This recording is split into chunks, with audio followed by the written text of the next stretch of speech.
machine can sew a beautiful 4-step buttonhole.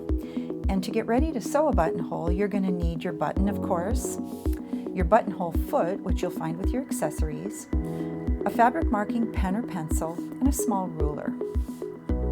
No matter what fabric you sew your buttonhole on, you're going to want to use an interfacing or stabilizer on the back side of your fabric to make sure that the stitches don't pucker.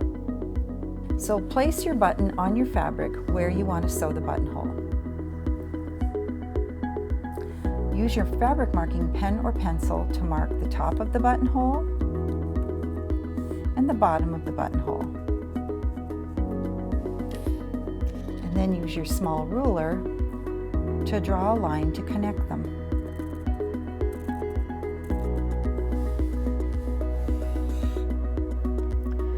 Next, we have to take off the regular presser foot and snap on the 4-step buttonhole foot.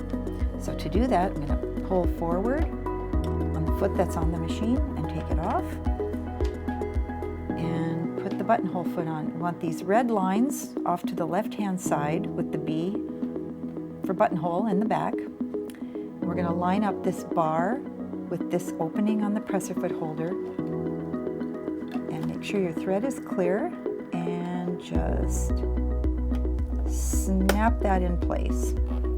And then take your upper thread and just bring it underneath through the hole of the foot. So both threads are underneath the presser foot and out to the back. To sew a buttonhole, we need to set the stitch selector dial for the buttonhole setting. And there are actually 3 different clicks on your dial for the 4-step buttonhole. Number 1, number 2, number 3, and then back here to the center for number 4. Number 1 is the first part of my buttonhole, and I can see that there's a very small arrow icon right here, and it's showing an arrow pointing up. So that's an indication to me that I'm going to be sewing my buttonhole from the bottom of the buttonhole up to the top. And that tells me how to place my fabric underneath the presser foot. Because step number 1 of our 4-step buttonhole is now selected, we're ready to place the fabric under the foot. So we're going to line up this bottom line of the buttonhole with these 2 red markings that are on the left and right side of the opening of the buttonhole foot. We're going to sew from the bottom of the buttonhole up. So I want to place this here and get the line that we drew up the middle in the center of the foot opening.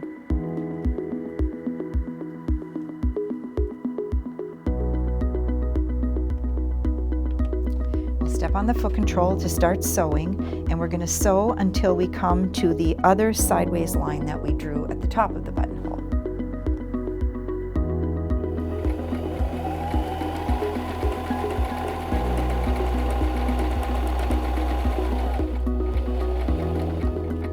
Turn the hand wheel toward you until the needle is out of the fabric, and we're going to turn our stitch selector dial to number 2 to sew the top of the buttonhole.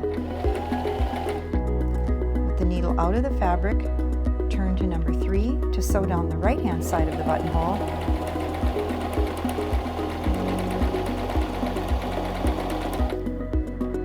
The needle out of the fabric, turn it to number 4 to sew the bar tack at the bottom.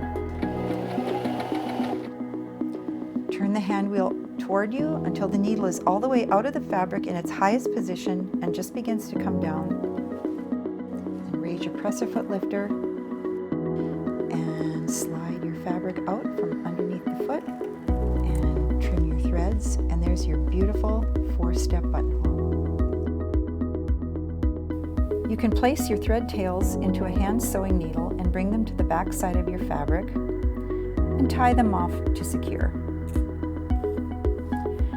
Place a pin at the end of your buttonhole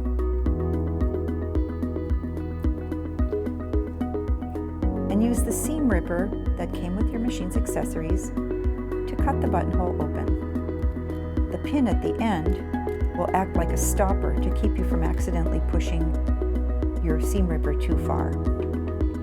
Remove the pin, and there you have a beautiful 4-step buttonhole for your button.